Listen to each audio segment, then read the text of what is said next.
I don't think I need to explain why I'm playing this game again, do I? Sometimes you just want to see your ship kiss and you're just not in the mood to make it happen. You just want to play a game where it happens. Alright, Mila, you already know what you need to do. Oh, I forgot about this one. I think this is the Crimes Fluff Commission. Hopefully we get this on the first try, otherwise that is going to be another commission that is going to stay in my inbox forever. In this sinful city, the Mafia families control every aspect of the town. They gather in various restaurants, bars, and casinos, and even the police are very wary of them. The person who stands at the top of all the games is called the Godfather, and very few have seen the true face of the Godfather. Yoru is an undercover cop sent into the Mafia, while Aoi is a minor Mafia leader. By a stroke of luck, Yoru saved Aoi's life, gaining Aoi's trust. During a gang clash, Aoi was in grave danger. Without hesitation, Yoru pushed Aoi aside, taking the bullets for him. Aww. If that's not romance, then I don't know what is. When Yoru woke up, Aoi was sitting by the bedside with a complicated expression. Aoi said, "From today onwards, you belong to me." Ooh, kinky. From then on, Yoru assisted Aoi, climbing step by step to the top of the Mafia. When Aoi took over as the new boss, he called for Yoru, who had always followed him. Aoi would not let traitors go unpunished, nor would he treat loyal people unfairly. Yoru went to a bar with Aoi but forgot to bring money. Yoru tried to use his reputation, but the bartender didn't recognize him. Damn! Under Aoi's scrutinizing gaze, Yoru was very embarrassed. In the end, Aoi paid the bill. Oh, he lost his trust. A citizen was robbed by a neighborhood thug and sought Yoru's help. Yoru stepped in and dealt with the thug. However, the thug turned out to be the son of a neighboring gang boss. Yoru's rash actions brought trouble, forcing him to pay compensation and apologize. He's going to lose all of his money at this rate. God damn. I think I'm just going to keep reporting to Aoi and patrolling the territory, and hopefully we get that fluffy ending. Yoru's reputation now scared even children into silence. Yoru received word from his subordinates that the police would launch a full-scale attack on them soon. Oh shit. Yoru felt a heavy weight in his chest. Why hadn't he heard this news from the police? He hurriedly tried to contact his superior, but the phone didn't connect. At night, at the port, Yoru stood behind Aoi, the wind blowing in their faces. Aoi looked very content. After this deal, I'm planning to retire. The cargo ship was already on the coastline, and Yoru signaled.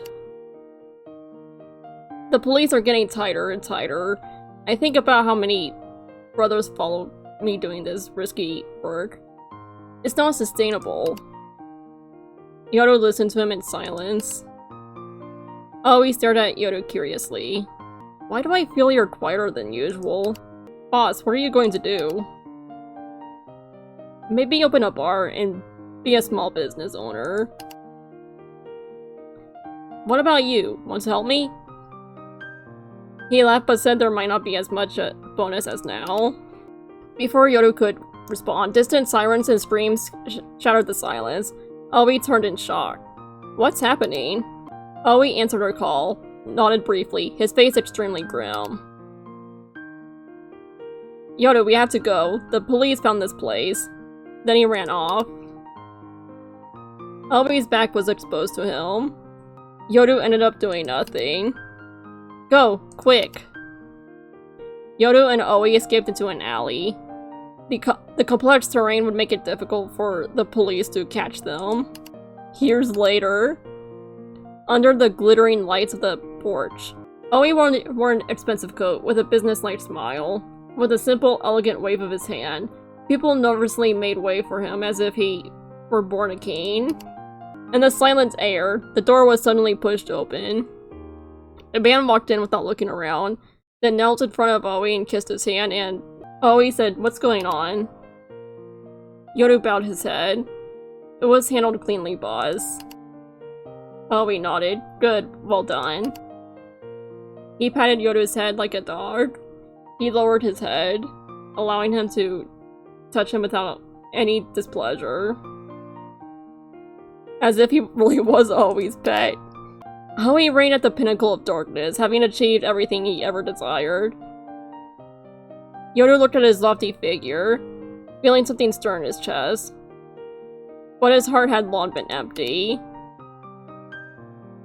He was Aoi's best deputy, his most handy tool, his closest bedmate.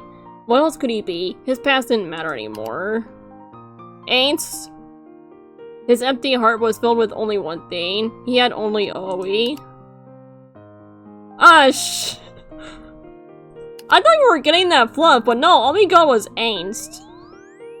Damn it, Mila. Couldn't you have at least thrown a bone for me? This is the first time I noticed the search trend. Yoru Tsukiyuta's princess. A couple of shippers got into a fight. Don't throw mobs everywhere. I don't really care about the last one. It's not that interesting. But the first one, though, I'm down with that. Okay, Mila, you better brainstorm something good here.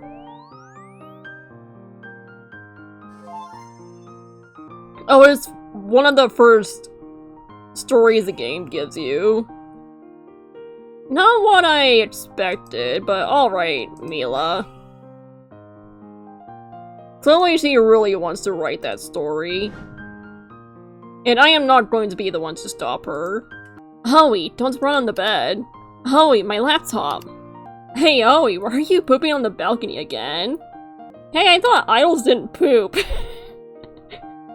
Yoru wiped the sweat off his forehead and, somewhat apologetically, looked up at the guest by the door. The cat just knocked over the laptop, so things are a bit messy. Come on in first. With the sound of a meowing kitten, Aoi said with exasperation, "It's okay, but Yoru, could you change the cat's name?" Why? What's wrong with the cat's name? It's a cute name. I mean, don't you name your pets after your significant other? That's sick. Well, I'm sorry you just don't have a sense of humor, Mother Combi forever. Arctic Circle expands, leading to massive fandom. Hopefully this means that we can convince even the polar bears to write Mother Combi fanfiction. The Prince Aoi accidentally saved a mermaid who was almost drowning while traveling at sea. From that day on, every time Aoi boarded the ship, there would always be a fresh fish on the deck. I feel like it's a bad idea to make this changeable, but I'm sure we can have fun with this. Even if it can be a little nonsensical. One night when Aoi went to the deck for some fresh air, he happened to encounter Yoru, who was knocking out a horse and then tossing it into the deck. Aoi quickly spoke up, saying there were already enough horse on the ship for him and asked her not to send any more horse. Yoru sniffed and immediately discarded the horse in her hand, nervously asking, "If I stop sending you horse, will you still come to see me?" I don't know, I don't think I would want to visit anyone that throws a horse onto my ship. In hot. I don't know what that means, but yeah, in hot. Very hot. Nothing is hotter than a mermaid throwing horses. I was looking for more romance, but no, Mila seems to be on that angst kick as of lately. Girl, come on.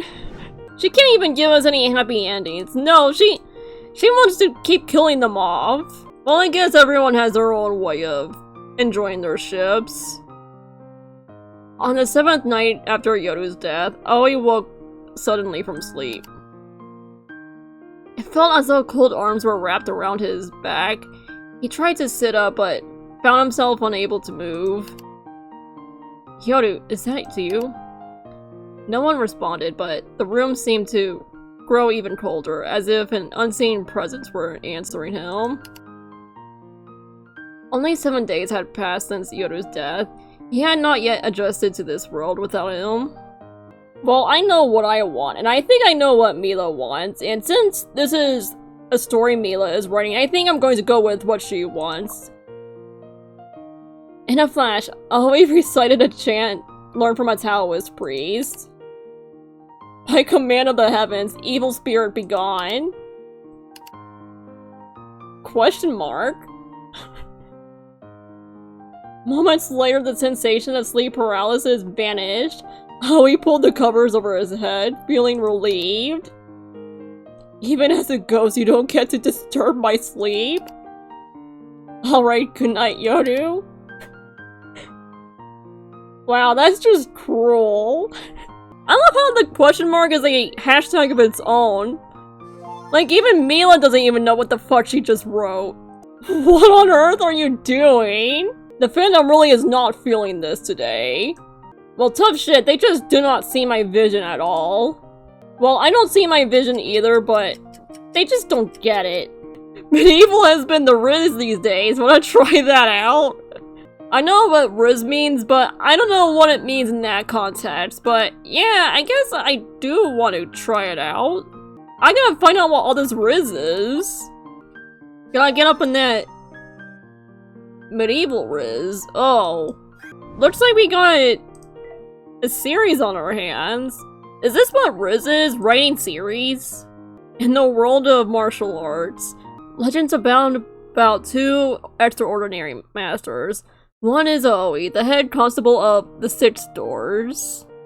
Question is, will it let me change the thing or will it just revert back to the original?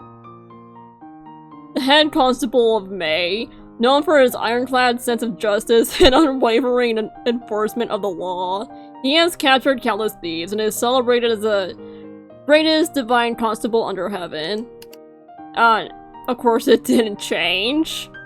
The other is Yoru, the most cunning thief, hailed as the greatest divine thief under heaven. He possesses unmatched skills, exclusively robbing the wealthy and distributing the riches to the poor, earning him a stellar reputation. Aw, Robin Hood. The debate rages on about who is superior, the greatest constable or the greatest thief. I think they should fuck. As the Emperor's birthday approaches, various nations dispatch envoys, bearing rare treasures to celebrate the occasion. It is at this moment that Yoru issues a warning. He plans to steal the East Sea Pearl, a treasure brought by the envoys, on the very night of their arrival. The public is in an uproar, and always on high alert. A strict order has been issued from above to capture this audacious thief, daring to act under the Emperor's nose. A lot of these are very much out of character for them, so I'm just headcanoning that this is some sort of TV show they're acting in. With only a short time left until Yoru's predicted appearance, a subtle change in the air catches his attention. He narrows his eyes, drawing his sword, its tip aimed directly at the approaching figure. Good swordsmanship, the newcomer exclaims with a voice that is both vigorous and jovial. He deftly flips and lands gracefully atop a beam, evading Aoi's blade. Aoi's gaze fixes on Yoru, and he states, in a light tone, "Pleased to meet you, Yoru." Yoru sizes up Aoi, noticing his gentle yet commanding demeanor. His eyes blend warmth with authority, prompting him to silently admire. What a presence! A playful smirk appears on his lips, and a fighting spirit wells up within him. Aoi, your sword is swift, but tonight you won't be able to keep me. Yoru's voice carries a hint of mirth. Aoi raises an eyebrow. Yoru, your agility is remarkable, but tonight you won't be taking anything from here. Then let's see whose skill prevails, your sword or my hands. I am struggling so hard to not make a dirty joke right here. If you catch me, my treasure will be yours. How about it? Yoru's voice dances in the night breeze. Aoi remains unfazed, keeping his sword trained on his vital points. If you surrender quietly, I might plead for leniency on your behalf. Their movements are a blur. Yoru is agile, while Aoi is fierce, resulting in a standoff where neither can gain the upper hand. Under the moonlight, their figures intertwine, full of adversities and kindred spirits. In the end, with the resounding clang, Yoru uses the force of Oi's sword to leap away, vanishing into the vast darkness. Oi stops at the edge of the roof, realizing he won't catch his tonight. I will capture you with my own hands, he shouts. Looking forward to it, echoing laughter carries through the air as Oi stands still, gazing in the direction he disappeared. The thrill of the chase still pulsing in his veins. Goddamn, Mila. Do you think you could hand me some of that creativity of yours? Maybe? I would greatly appreciate it. Oh, we got a pin. Oh. I don't think I have enough room to put in my eater room, do I? God damn it! The fact that I can't add this pin to my eater room, especially during Pride Month, is homophobic in of itself. Oh, you know what that means. Time to shove it into my eat-a bag. Yes, perfect. And I need more. I need more merch.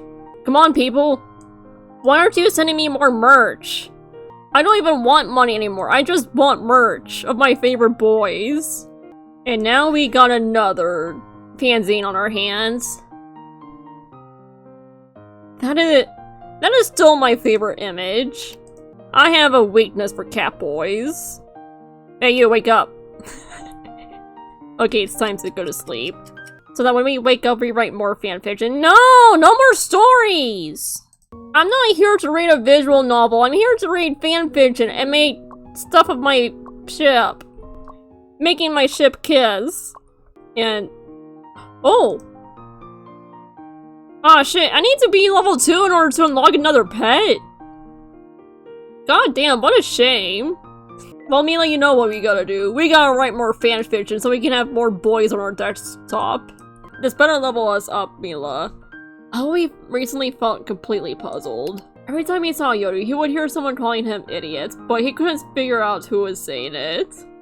I guess that's funny, but how do we make it weird? Oh, why does that go through?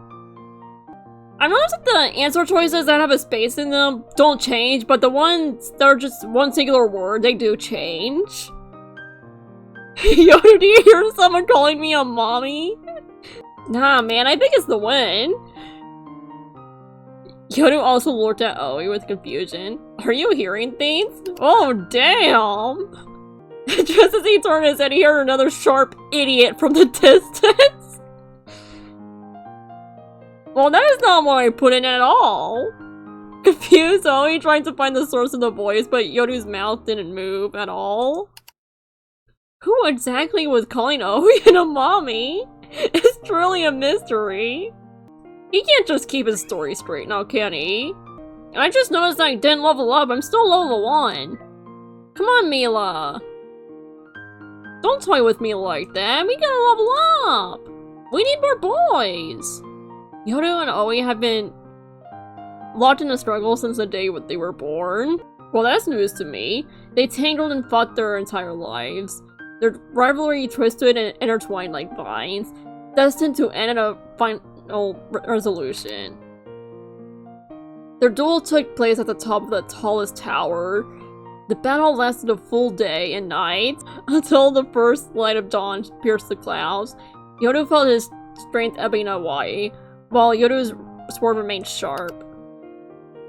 When the blade pierced his chest, Yoru knew that he had lost. No matter how hard he had tried to keep up with Oi was always just a step ahead. In that moment, a deep, burning resentment flared up in Yoru's heart.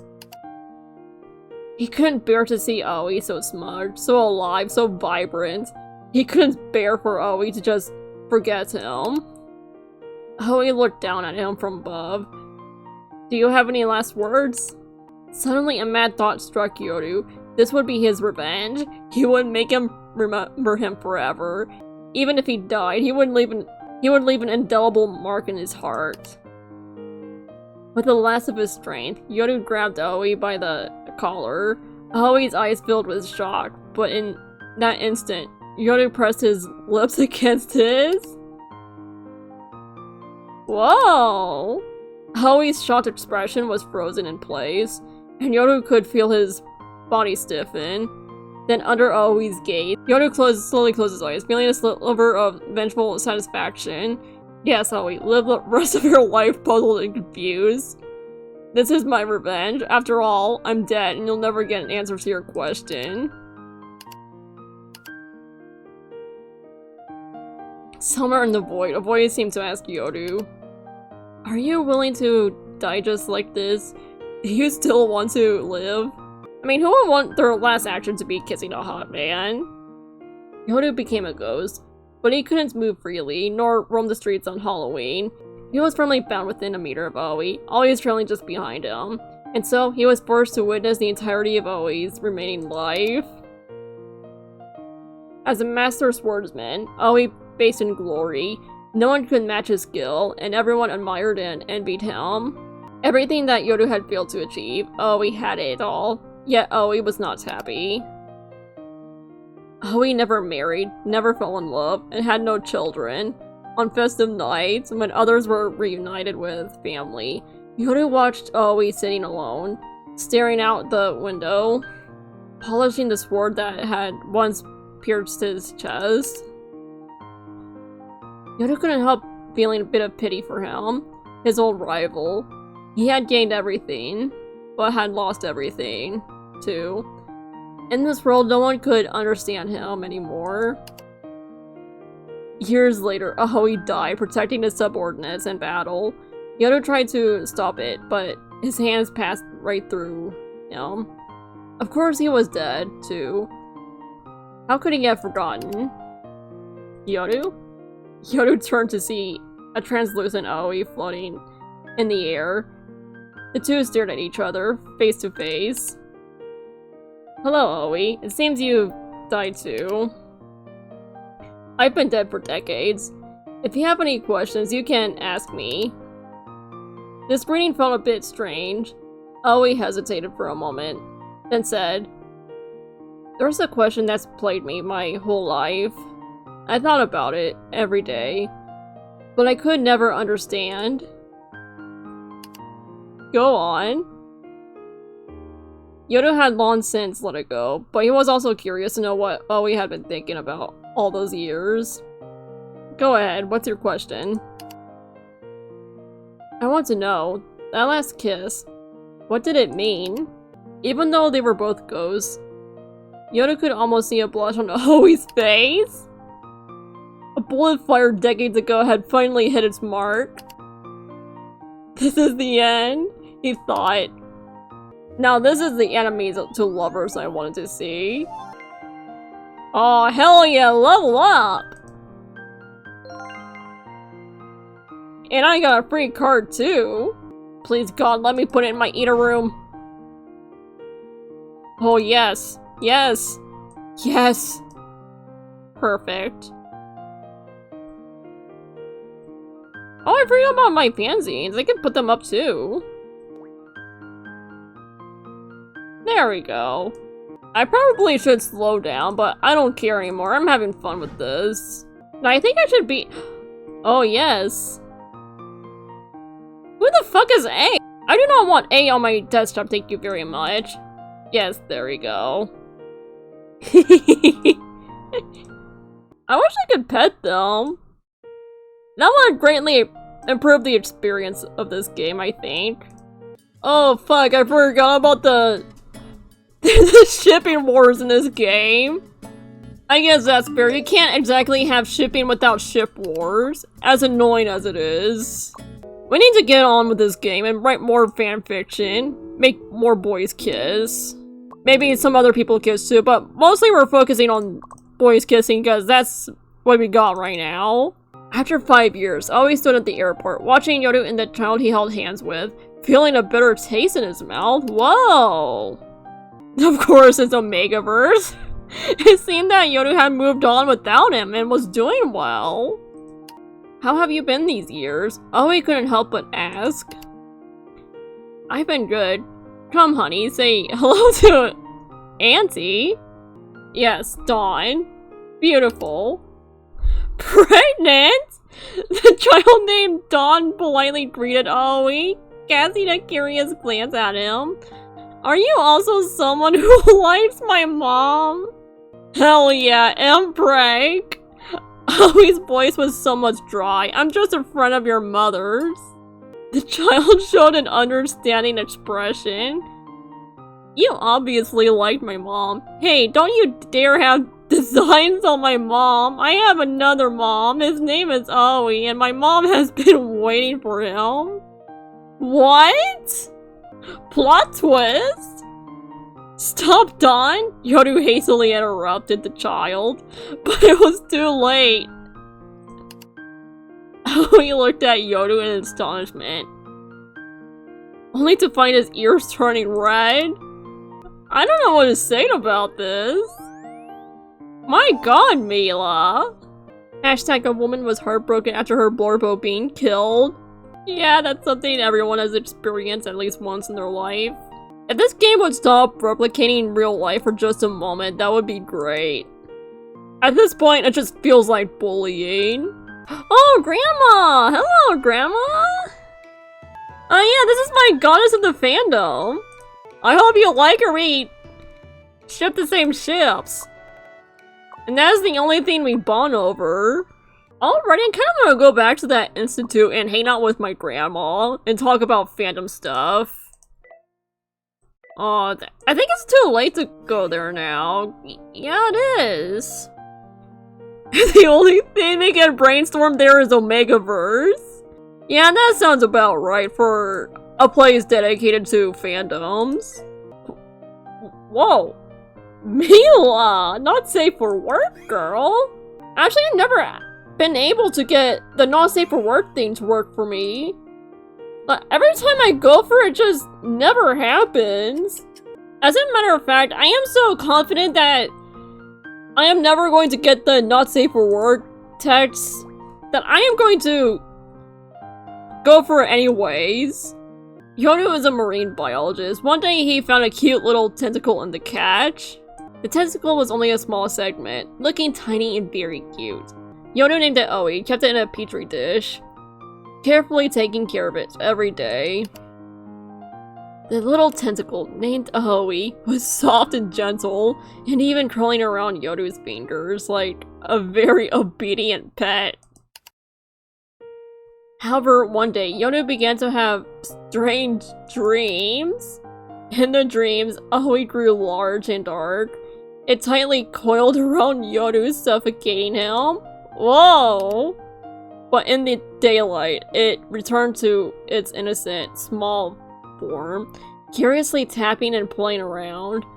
No matter how Yoru asked, it only looked confused and innocent. One day, Yoru woke up again from a suffocating dream.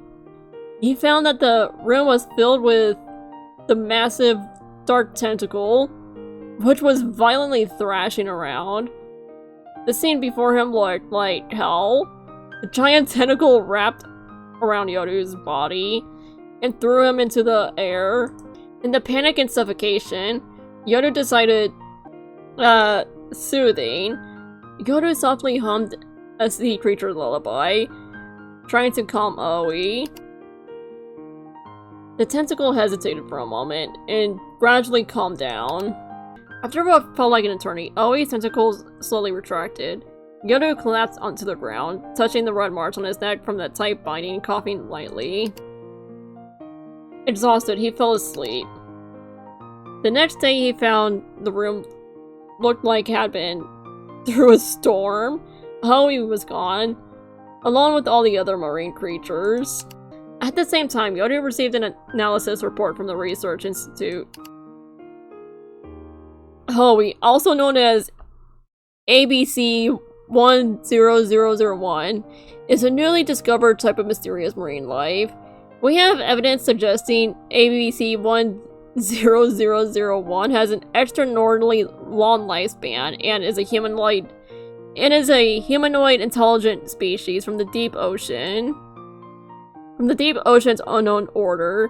Based on previous interactions with similar creatures, we believe it harbors intense hostility towards humans. Yoru gazed out the window. The blue The calm blue sea stretching endlessly, hiding the dangers lurking beneath. So, did you spare my life, Aoi? Well, that's something. And as expected, it did not end the way tentacle stories usually go. Man, why is this person just shitting on my fanfiction? Like, what is your fucking problem, Mother Combi Forever? Why are you such a hater? I'm out here putting my heart and soul into everything and you're just tearing it all down. I think they're just jealous that they don't have my level of talent. That's what's going on here. Well, that is definitely going to be it for now. I'll definitely be playing it more later, but for now, I think I've got my fanfiction fill.